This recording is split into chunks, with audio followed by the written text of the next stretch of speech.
We are happy to welcome back Wessal from Colony. She is the head of marketing and co-founder of Colony. Let's bring her into the chat right now.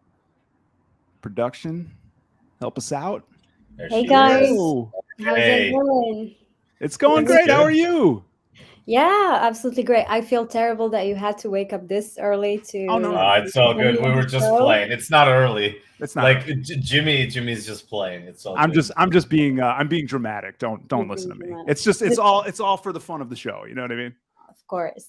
It's 4 p.m. our time, my time here in Paris, so it's like perfect timing for it. But it's the first time that I see like the CLOB for the very first time at this early, I think. Yes, definitely. Yeah, because your time it would usually be like later in the evening, right? So Yeah, for sure. definitely for awesome. Sure. Well, So thank you how's so much for everything on being your here. side? I'm sorry, say that I again? can't hear you. What was that? I said, how's everything going on your side, guys? I think it's going pretty great. Firestorm's still, I think, recovering from the summit. So I'm I think over my jet lag. I am over my jet lag, and also we moved the show to an earlier time. Therefore, I won't go to bed after the show like last time. I think that's what I did last time, or maybe the week before. I don't remember anymore. But things are going well. You know, the conference craziness has died down. We're now sort of talking to the folks we plan to do stuff like yourself, and looking forward to the times to come. You know, the market seems still a little bit depressed. It doesn't seem to know which direction it wants to go, but hey, you know, again, there is still not a lot of noise. Avalanche is being forked, as you know now, both by like government entities as well as other people that just like basically take the code, add one line, and then call it a new chain. So things are going well, if you ask me. How's everything with you? How's everything with Colony? How's the conference? The conference was absolutely great. Like compared to last year, I would say there was like less people, but the quality was much, much higher. Because last year it was just like super crazy. You would be in meetings with like a lot of people from 9 until like the end of the day for 3 days straight, and you wouldn't even have that time to catch up with interesting people you've met like with like the first day. So we absolutely loved that this year. We had like more time to connect with the people that we want, and we didn't have a booth, so that really allowed us to go around and be a little bit more free and not just be in one place and then have everybody come check what Colony does and so on. So yeah, we really love that. We got to see Dexalot guys again, so that was really nice to catch up. And yeah, now back to Paris. So I didn't have the jet lag that I would usually have when we go to conferences. So I'm pretty happy with that. But yeah.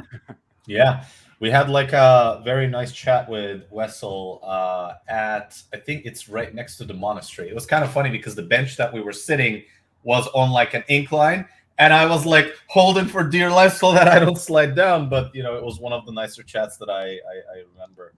You know, it's great to see you. Great to see the rest. It is funny that you mentioned jet lag too, because I feel like, you know, everybody on the U.S. side of our team was talking to everybody on the European side. How long is you guys' flight? You know, and our Turkish friends would be like, "Oh, it's like 2 hours," and we were just like, "Oh my god, you guys, oh my god, you're so lucky." So we know what you're going through now when you travel to you know, out of country conferences.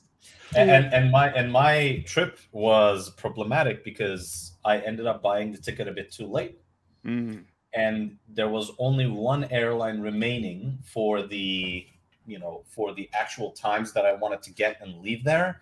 And like this airline I've never flown before, apparently it's like a much tighter seat situation. It was painful. Firestorm, Mr. Wait to the last minute over here. And yeah, I think versus last year, I'm a little bit wider, I imagine, which didn't help the situation, you know. But hey, you know, we made it. We made it there. We made it back. Quite happy. Wessal, what was your biggest takeaway from the conference? Like, what did you see that will impact the way you and Colony operates going forward? Is there anything like that? There were like a lot of things that we really loved at the conference. First of all, like how diverse it was. Like we would meet people that work for big institutions, and then you would meet projects that have been in DeFi for a little while, and then you would meet people that want to make that shift from traditional finance towards like move into blockchain and so on. And we've met like some high profiles that work like for big banks in London and so on, and they're trying to make that bridge happen, and that was like really cool. That's on one side, like the diversity of it, the things that are happening even though the market is a little bit depressed. So there were like a bunch of talks that were definitely interesting and showing that there is a lot of stuff that are still happening inside the Avalanche ecosystem. And I don't know if you guys checked it out, but there was like the Avalabs booth for like jobs or so, and there were so many opportunities. Like they're currently hiring for about 70 people or so, and you're like, even though the market is not that great, it's lovely to see that there are still opportunities out there. And like in such times, like when the market is depressed, that's where you see actually people who are much more interested, that aren't here just for the hype or so, and that are trying to build real solutions. So that's why like I definitely like enjoyed this summit much more than last year, even though last year was awesome. I would have to say that it was great as well, but it was just a bit different for sure. Yeah, I like from our perspective, Dexter, I would argue, had the exact same impact as last time. Hopefully you got to see Dexter again, maybe take pictures. I would argue his impact was bigger this time, but I mean, go off. How do you get larger, than that? But he's been working out. From the rest of the team perspective, we had more involvement in talks. I think Cengiz did a keynote. Mm-hmm. Tim was on a panel, I was on a panel, and then Nihat did like a very nice hands-on workshop where they actually made money with an automated market maker together with Mike Feng. So I felt like the overall topics that were being discussed, as well as the content that was there, like there was a big presence from games. I thought that it was a lot more focused versus last year. Like it very clearly showed the trend of what this specific blockchain is going towards and how they're looking at the future. So I thought it was pretty good. But let's talk a little bit about Colony. How is everything going with you? I know you guys have been doing a lot of stuff, and I know you gave a talk about liquid vesting. By the way, I should have thought about this before, but our word should have been liquid vesting rather than something. So I'm not saying we change it, but I thought that would have been interesting. But yes. Sure. Let me give you a little insight into the keyword process, guys. It happens about 5 minutes before the show. Our producer says, Jimmy, what's the keyword? And I say, our guest is from Colony today. The keyword's Colony. So that's how it works, guys. But next time we will make the keyword very pertinent. Yes. So my apologies. Sorry, I didn't mean to interrupt. All good. Yeah, so tell us a little bit about what's happening on Colony. Well, on Colony's side, as you know, we've been doing a lot of stuff for sure. So like our biggest feature, the one that we've been working on for like the last year and a half, and it might seem like surprising when you say that I've been working for a feature for a year and a half, but the reason why it took that long is because like it's a very novel feature, and it's called early stage. So what early stage allows the community to access is opportunities that only VCs and big funds have access to in regards to investing in seed and private sales. So as you know today, if you're like the average Joe and you want to access a seed, that's like impossible because you don't have the insider connections, or maybe you don't have like the financial means. And we all know that projects want to have like the big funds on their cap tables and so on. But at Colony, we figured that it's like quite important to have the same access as this big VCs and so on to such opportunities, but it was like never built before because you can have like launchpads who give you some sorts of access and so on, but it wouldn't be inclusive. So you would need to have like a lot of money that you can put on the table. You need to have the insider connections. But with Colony, like we allow you to invest even like if you want a $1 in a seed cell, you can definitely have access to it. and it's very decentralized, like on our platform, compared to other like launchpads that do IDOs or so. We can really like fundraise 1,000 projects if we want per week. That's like how scalable the platform is, and we're trying, since it's like opportunities that are only open for VCs or so. There's a lot of education that goes behind the scenes for the community. And of course, the community, they used to invest in IDOs. There is no vesting or so little vesting. So they need to figure out all of the things that are related to like big investments in seed and private. So the way we structured the platform is pretty much like we're showing the community how to invest like a VC.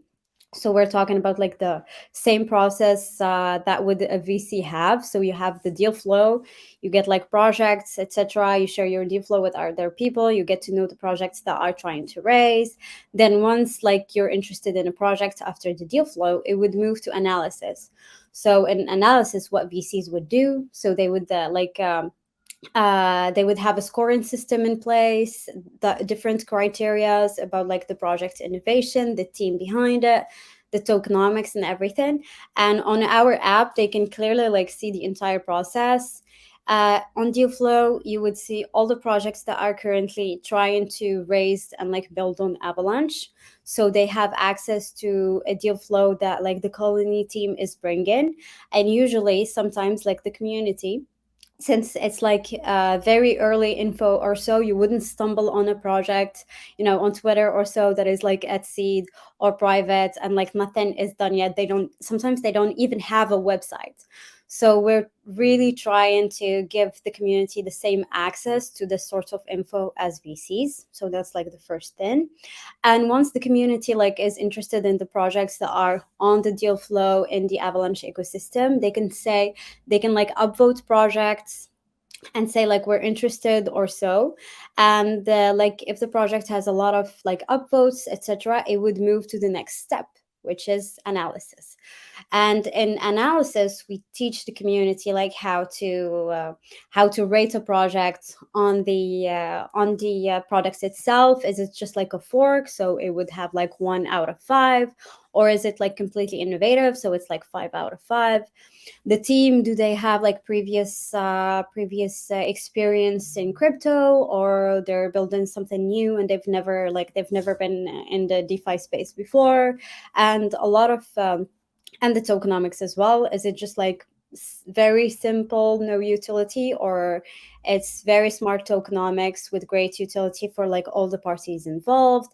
And those are things normally that we didn't see the community asking much questions about at first, and now they're learning like how important it is to look into those things, because if you don't do your proper diligence on projects, then, well, you could be disappointed by the investment you make or so.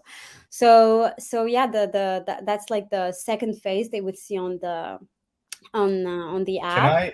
Can I ask you a question? I'm particularly interested in the analysis phase, honestly, because like what you guys are doing is quite innovative, and as you said, this is not something available to the public as a whole. First, they'll use some of your expertise. Second, they'll get access, more important than your expertise, right?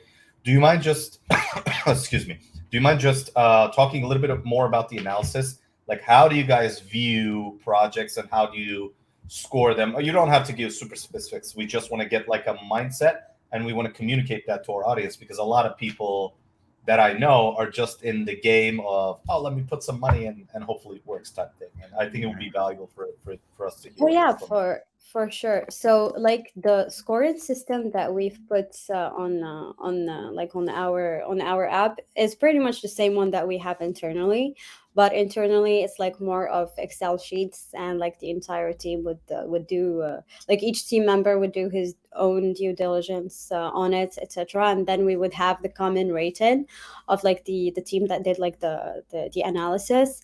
And on our app, we took pretty much the same criteria that we have. So you have like the products and innovation, you have the team, and I'm just going to look directly on the app. Yeah, sounds good. And I guess the like, what are the top 3 most important things from your and Colony perspective that teams that are building projects need to make sure they have? That's the piece that I want to sort of get to, if we can. Of course. So the very first one, obviously, is the product itself. That's like the first thing that we look into. Secondly, that's because that's the first info that we will have access to. You have the deck before you talk to the team, etc. So you want to know how innovative the product is. Is it answering like to some real needs? Because you have some really cool projects, but then you're like, what about like the need out there? Is it like that important to push it to the market, or it could be cool perhaps if the need develops or so? So that's the first thing we look into: how innovative it is. Is it like answering some real issues that exist in the current market? And secondly, when we jump on the call with the team, we would be looking into how the team is structured, like their previous experience. And you can have like experienced people, but if they're not passionate about the project, you can forget about it. So Definitely. so first of all, project, then the team, the structure, how actually like is there harmony in the group? Because sometimes we would find like profiles that would have the same ideas and like be aligned for the first 6 months of the project, and then like they would have like very diverse opinions about things, and like the project would fall apart. Yeah. So those are like the first 2 things I would say we will look into. And then third of all is like the network. So if if your network is extremely small and you don't have like great BD guys or like the will to push that network and expand, it can be extremely hard. And when I say like a network means like the ability to create like those connections and so on, but also to Partnerships. push the brand out there. So here comes the marketing, because some projects were, I'm not allowed to say names, but they had like great concepts. Say names, come on. Name names. Let's Just a go. little, Name names. She's too nice. She would never do that. They had great concepts. The team like experienced in traditional finance and in DeFi for the longest time or so, and the only like missing piece was marketing. Sure. And that was like and that is the thing like up until today that is like stopping them from moving forward, because they cannot communicate like in a effective manner, I would say, about like what they're trying to build or so. Yes. And so if you don't have that, it's not going to be out there. People wouldn't know about you, and you would just like struggle. So the first 3 things is like this: the innovation, the team, and the ability to push the message out there. I want to echo that very, very strongly. Same. Like, this. So like the biggest issue I personally see in great founders, great products, is the fact that almost every first time and sometimes even second time founders is that they think, I'm going to build a great product. I'm going to write, typically these are developers also, I'm going to write fantastic code and people will come, people will show up. No. Right? Yeah. No. While writing great code and creating that amazing, innovative product is important, like when you underestimate your ability to get your message out, your ability to teach to people what you're doing, and getting in partners to work with you and win with you, if you don't invest in that area, I've almost never seen a product like that succeed. Like if I think right now, I can't remember a single one where like the marketing and the BD angle was non-existent and there was a high degree of success. They're all hand in hand. I know a lot of people will think, oh, marketing, whatever. It's not true. And I'm not a marketing guy either. I'm not a marketing expert, and I can tell you it's as important and at times more important than your product. Look at, I am a marketing guy, Firestorm, and I 100% agree with everything you guys are saying, because look, there's so many projects in our space that, I don't want I'm not going to name names, but name names, bro. I think there's a lot of work that could be done on the marketing side, communication wise. Projects, guys, take note. You got to tell people about your product, and you got to tell them why they want to use it, and you got to communicate with your users. Okay, so PSA, friendly reminder to all the projects out there. You know what I mean? Do your thing, but yes, I just like to echo what both of you are saying. Please, so important. Appreciate that insight. Yes. Again, yes, very much. You can't communicate this enough. It's always, oh, I'm going to build it and things will work out. No, guys, you need to think about the future. You need to think about not even the scale, but you need to think about your initial reach, critical mass, right? Not just the product. And marketing costs money. Remember that too. So. no, it's free, bro. Yeah, no, I agree. Like one of the things that when we would be like reviewing projects or so, and you would jump on calls and you would ask them like on the different actions that they will take in the next 2 months or so, and then I'd be like, all right, what about like your marketing roadmap and so on? And then there's the silence, and they're like, oh yeah, but we're like focused. Like if we have a great product, people will come. And nope, it just never works like that. No question, Wessal. So like, how do you? So I guess B2C, meaning a DeFi protocol that's targeting everybody, 100% needs marketing, 100% needs engagement. How do you view B2B businesses? Like, how would you evaluate marketing plans for a B2B business?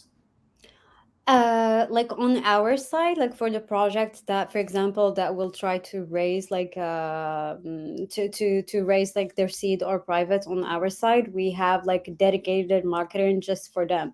We have like a one pager that allows them to really understand what the platform is all about. Very straightforward, great messaging, so they would know like what are the opportunities that Colony is bringing to the table. Right. And secondly, we would put them in touch with the network they would need. So that's like the marketing that you can sell to the people that you're helping out, and they see great benefits in it. And like what do we have else? So you have the network, you have like the marketing that we're not very vocal about it as of yet on Twitter.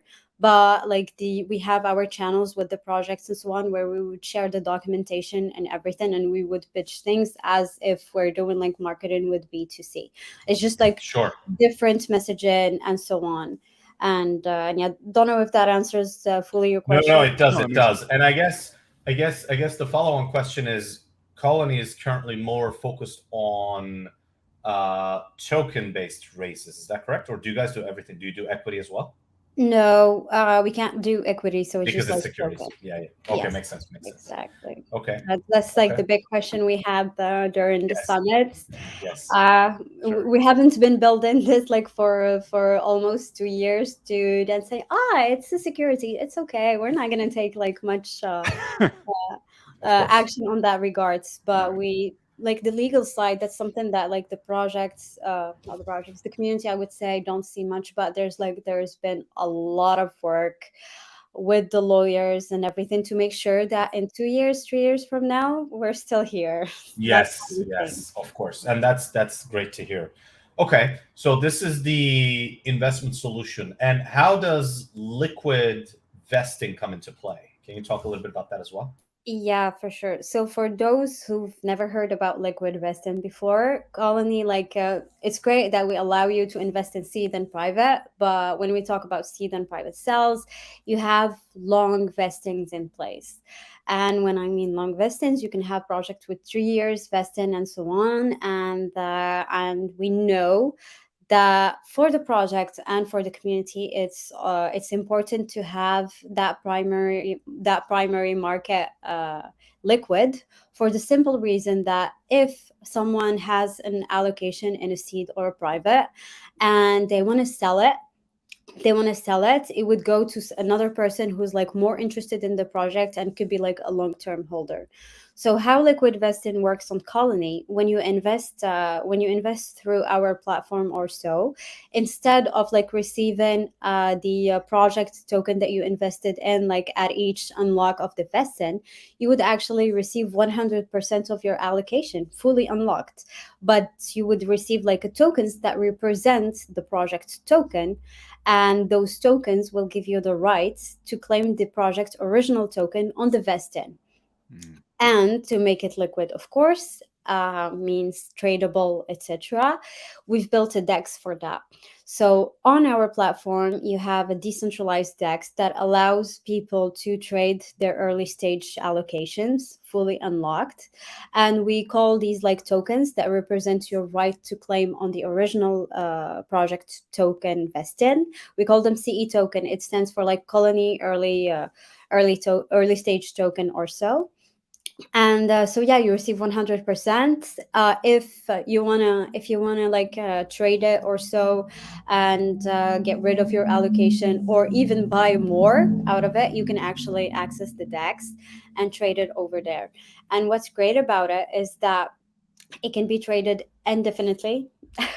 And the project could see like some people who want to exit their like position very early, but it would change like from the hand of a short seller to someone who's going to be here for the long term. And the great thing about it, since like the CE token is a representation, it does not impact the real price of the token, of the project token itself on the market.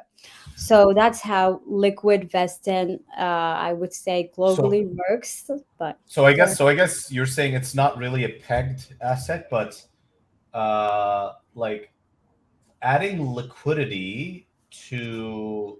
So I guess theoretically these seed investments will be tradable in your DEX, but also because of the TGE event, some of the actual tokens will also be circulating, right? Exactly. So people will if we're doing a raise for the projects, like the CE tokens could be accessible even before the project goes live. So we might see like some speculation where people are like rushing in to buy the CE tokens so they would be able to claim the real project token, because like the project just announced something great before their TGE or so. Or we could see like the opposite. But how it works on the DEX is that we have like some initial liquidity on the DEX that comes directly from the raise, and to push people to provide liquidity or so, we have about 8% of this total CE tokens that goes like as an APR. So if you want to have like 100% of your allocation that you invested in, you should provide like liquidity to get that 8%, the last 8%, I would say, of CE tokens. So what's you want to ask? I didn't understand that. Do you mind just talking about it? So what is the APR and who is that for? Is that for the project or the CE token investors? So for the CE tokens, you would have like the 100% like allocation, full allocation of the projects that raised. And that 100% doesn't go like directly to the investors. You have like 80% that goes, of course, to those who invested in the project, and another like 8% that goes to the stakers, to CLY stakers. So even if you are not Colony stakers, yes, of exactly, course. Sure. And like all CLY stakers will have access to CE tokens, so it would be like normal airdrops. And another 8% goes to rewards of like the pools, because the CE token would be tradable against AVAX, and since we want it to be liquid, we need people to provide liquidity. And that's why like part of the CE tokens, if you want to access like more CE tokens, you need to provide liquidity on those pools so you can access them, etc., and allows people to make the trades and so on. Sure. And that's just like the part where we're trying to get people on the pools, but like there is a fee on the raise that is like about 1 or 2% that goes directly as the initial liquidity, so that people, when the pool goes live, there isn't some crazy action going on. So that's very interesting. Very interesting. And I guess How are projects taking this? I think you guys have a very healthy pipeline of projects that will come through this mechanism, right? Yeah. So for projects, sometimes it can be like worrisome when you hear that, oh, there's not going to be any vesting, but in reality there is a vesting. It's just like it's linked to the project's real token. And for projects it's definitely interesting because they know, like those who will be buying CE token through our DEX or so, or trading it like with other people, they're more interested in the long-term vision. So that's one. And secondly, of course, on our platform, since we know we might see like some action being taken by the community where everybody's gonna, FOMO, and they're just gonna do some some crazy stuff on the decks. So what happens is, to protect both the community and the projects, when you're trying to swap your CE token for the project's original token, where there is like the real impact. Once you exchange like what you have, it will be locked. What you have left will be locked. So let's say at 10%, there's 10% TGE of project tokens that will be released. You can only exchange like 10% of your allocation, if it makes sense, and the rest of it would be locked for a period of time, and then I you see. can like swap again. And even it gets even more interesting. If you swap very early, you would be getting a penalty fee. And if you swap like later on, throughout the vested, you would be getting like the rewards from claiming very late. And those are like the rewards that you get from people who paid the penalty at like very early. So it allows to create some fair claim mechanism in place and protect like the projects from having their tokens dumped by some community members, and also rewarding those who are here for the long run. Nice. Gotcha. Very interesting. I mean, looking forward to how this plays out, because this isn't something that exists, or at least if it exists, I haven't seen it anywhere else. No, So it doesn't, and it doesn't, and it took us like a lot of time to, besides like build it, the all the strategies that are behind it, the wide distribution of CE tokens or so. We took some very different scenarios, even with the DEX for the initial liquidity, etc. We've played a lot with the data to make sure that this is something that would be, healthy, and that would be beneficial for the community and the projects over the long run. And we've already like made the first audits, and it was great to hear like from the audit company that this is very complex compared to what you when you just explain it, and you're like, we're trying to do this and that. And they were like quite impressed with the work that was done. But since it's like something that that we couldn't copy paste from anywhere else, we're doing a second audit, because security is extremely important for us, just to make sure that, okay, we're the first one to go with this, and we want to make it right. So Yeah. so yeah. very cool. Yeah. Very cool. Look, best of luck. I think, Yeah. Avalanche is one of those ecosystems where the operators within the space create good and new things. Obviously not true for everyone, but at least, this is one of those scenarios where, look, it's something new, and we're looking forward to the impact that it will create for projects and, like for the ecosystem as a whole. I think we want more liquidity, not less, when big market makers are disappearing from the market. So well done. Well done. Exactly. And we know the marketing will be on point too. So another Yes, we actually know the marketing around this will actually be good. So that's also music to our ears to see. Yes, we love it. That's clear. And funny when you said like it's not something that it's out there, or perhaps it is, but you don't know about it. But like when we did our speech at the Avalanche Summit, we had so many people reach out from other chains, like saying that Ooh. this doesn't exist on our chain, and are you going to expand or so, because as soon as you go live, there's a high risk that you would be forked somewhere else. And we had like a lot of people, like BD people from other chains, reach out directly, and they're like, okay, do you have plans? We want to do this and that before you go live, because this is something new. And when it's something innovative and it has utility, well, of course you will have interest from other parties. So it was, when you've been working on it for a year and a half, and then you're finally hearing some feedback from other people outside of your like team or so, it's great, because you're like, okay, we did right by this as of today. It's a really great feeling. Yeah, totally.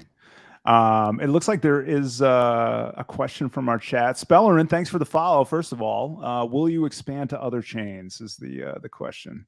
That's a very good question. So as of today, as you know, Colony is very Avalanche focused. So everything was built and so on, and everything was do is for the Avalanche ecosystem. That being said, perhaps like in the future or so, we could be looking into expanding, but we will need to do it in a smart way, because what makes Colony great as of today is that projects who want to build on Avalanche or so, they would reach out to Colony, because they know we're giving them like their initial user base that is focused on Avalanche. So if we're trying to have like all sorts of projects on the platform, etc., we would be losing like a great advantage. So we're thinking about it, but we need to do it in a smart way. Great. Well, Spellerin, thanks again for the question. And chat, remember, if you guys have any questions, just drop them in there and we'll do our best to get to them. Anyway, thank you so much for coming back to the show. This has been really awesome. Of course, a pleasure. So go ahead. Sorry. No, I said, of course, it's always a pleasure. Oh, awesome. Well, I'm glad to hear that. I have two questions before we let you go. Thank you, Spellerin. First of all, would you come back for a third times the charm visit? This is your second visit. Would you come back for a third to talk about? Okay, of awesome. Course. Because we love talking to you about marketing and everything that's going on. I mean, it sounds like what you guys are building right now is going to be pretty groundbreaking. So we'd love to hear more about this as we get closer. You know what I mean? Of course. Awesome. Great. Yeah, we'd love to have you back. And I'm going to play some music to take us out at the end of the show here. Can I play you a song? I don't mean to put you on the spot. If you have a song you want to hear, you can send it to our producer after we let you go. But if you have something in the moment, I can look it up. And I always take us out with a song from our guest. You know what I mean? Really? I have a very old style, so I'm not sure if it's going to be convenient for the audience. I have you don't even know how much music is in my brain. All right. And our co-founders, when they were on the show, they requested Bobby Womack, who I'm a great fan of Bobby Womack. So there's no restrictions here. Whatever you're feeling, I can make it happen. Trust me. All right. So all right. Well, we could go with something from Otis Redding. Anything that you think would be great for the audience. Let's go with it. Love it. Love it. Love it. Love it. Absolutely. You're speaking my language. We will do some Otis Redding for you. Wessel, the co-founder and head of marketing. Marketing, guys. Marketing, so important. Come on.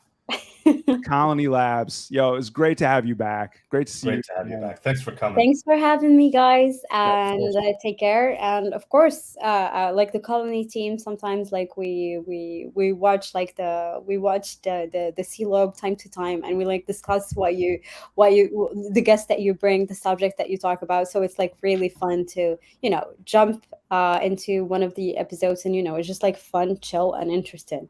Absolutely. So we really truly appreciate you coming in and dropping the alpha, dropping the information. So yes, that was hopefully huge. We'll do it again. Yeah, and if you missed the alpha, guys, it's in there. Watch the replay; it'll be up right afterward, and it'll be on YouTube and Spotify tomorrow, guys. So, all right. Thank you so much. Thank you, guys. Take care. Take care of yourself. See you soon.